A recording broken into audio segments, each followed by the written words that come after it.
जय हिंद दोस्तों। आप सभी को अपने इस यूट्यूब चैनल अन्वे साइंस क्लासेस में स्वागत है। आपके लिए हम एपी के दो महत्वपूर्ण क्वेश्चन लेकर आए हैं जो आपके एग्जाम में बहुत बार पूछा गया है। इसी तरह हम आपके लिए और क्वेश्चन लेकर आए हैं जो वीडियो डाल दिए हैं इस अन्वे साइंस क्लासेस पर, आप जाकर उसे देख सकते हैं। अब ये क्वेश्चन बहुत बार आपके एग्जाम में पूछ दिया गया है। अब 2025 में इसकी बारी है पूछने की। तब आप इस क्वेश्चन को अच्छे से समझ लीजिए ताकि आप इस क्वेश्चन का आसानी से सॉल्व कर पाइएगा अपने एग्जाम में। अगर आप हमारे इस वीडियो को ज्यादा से ज्यादा शेयर करते हैं तो अधिक से अधिक लड़का भी समझेगा और वो भी इस क्वेश्चन को सॉल्व करेगा, उसका आंसर बता पाएगा।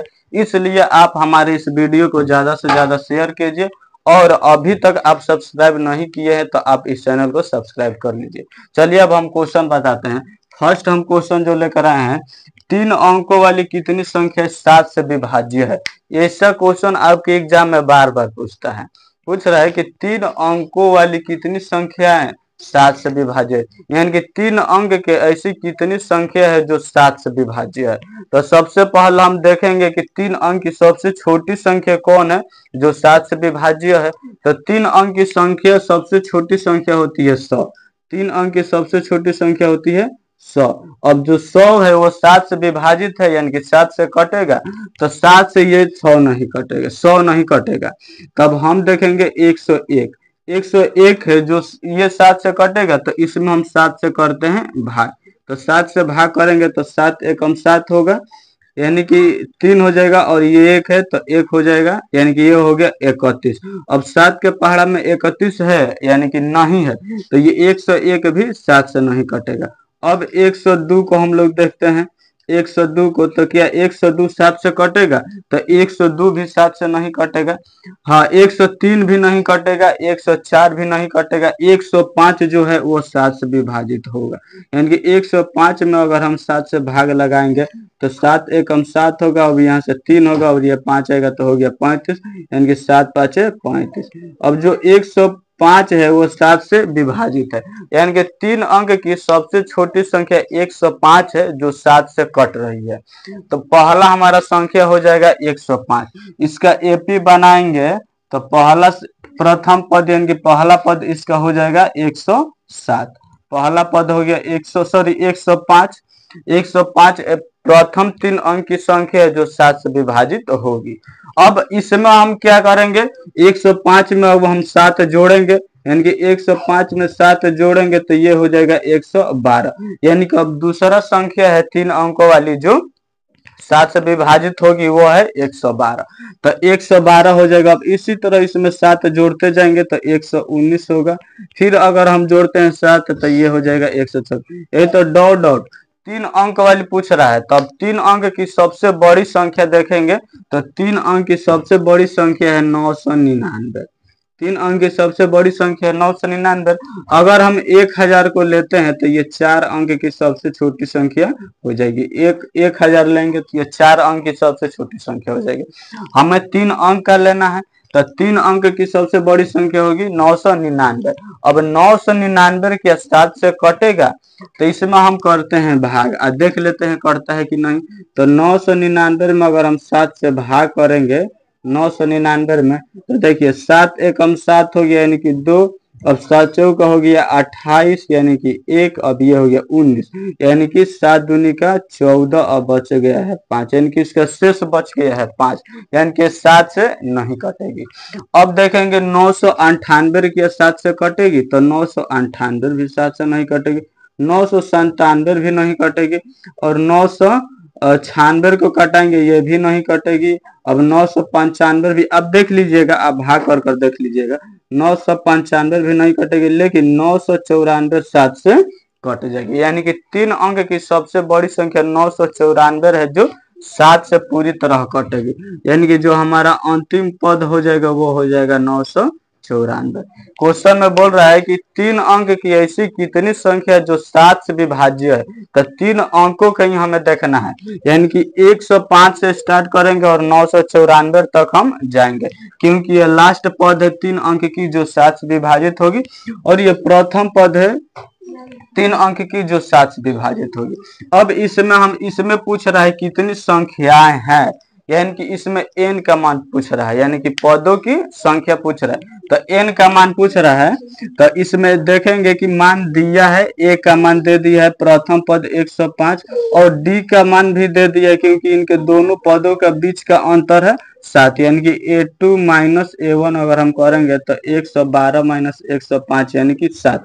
d का मान भी निकल गया 7 और an हमारा है अंतिम पद, यानी कि 994 होगा अंतिम पद। इसमें कितनी संख्याएं हैं, यानी कि इसमें पदों का संख्या पूछ रहे हैं, यानी कि इसमें n का मान पूछ रहा है। अब हम इसमें लगाएंगे एक फार्मूला an बराबर, ये फार्मूला हम आपको कई बार बता चुके हैं।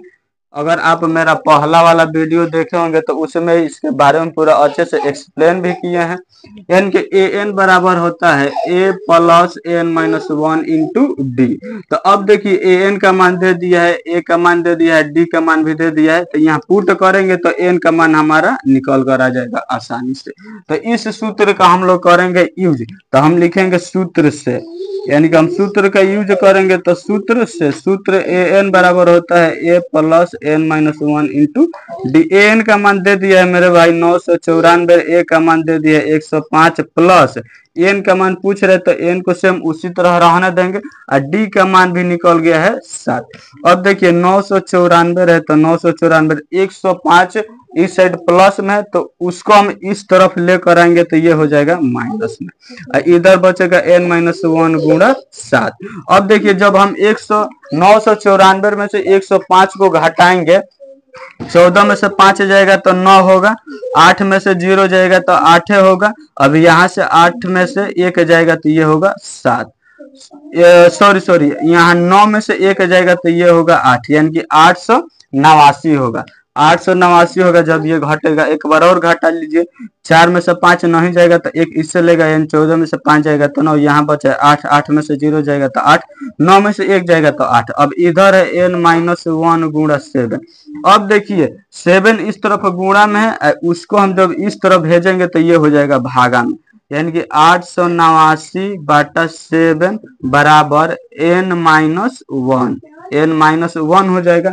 अब यहाँ से देखिए, अब इसमें हम भाग करेंगे तो 7 एकम 7, 1 जाएगा तो 18, 7 दूनी का 14, फिर यहाँ 4 जाएगा तो हो जाएगा 49, यानी कि 7 7 49, यानी कि 127 मत में कट जाएगा।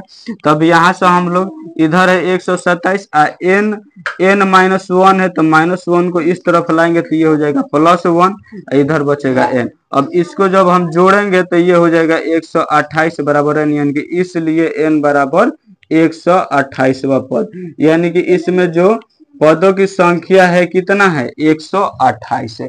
इसमें पदों की संख्या कितनी है मेरे भाई, तो 128। आसानी से आप लोग ऐसा क्वेश्चन देगा तो आप लोग आसानी से बना पाइएगा। अब अगला क्वेश्चन है 10 और 250 के बीच 4 के कितने गुणज है। चलिए अब हम लोग इसको सॉल्व करेंगे। 10 और 250 के बीच में पूछ रहा है, तो अब देखिए जो 10 से ऊपर और 250 के नीचे हम देखेंगे, 10 तो हमारा 4 के गुणज नहीं है, लेकिन अब इसके ऊपर देखेंगे तो 11 क्या 4 के गुणज है, 11 भी नहीं है। अब 12 को देखेंगे तो 12 हमारा 4 का गुणज है, तो 12 हो जाएगा प्रथम पद।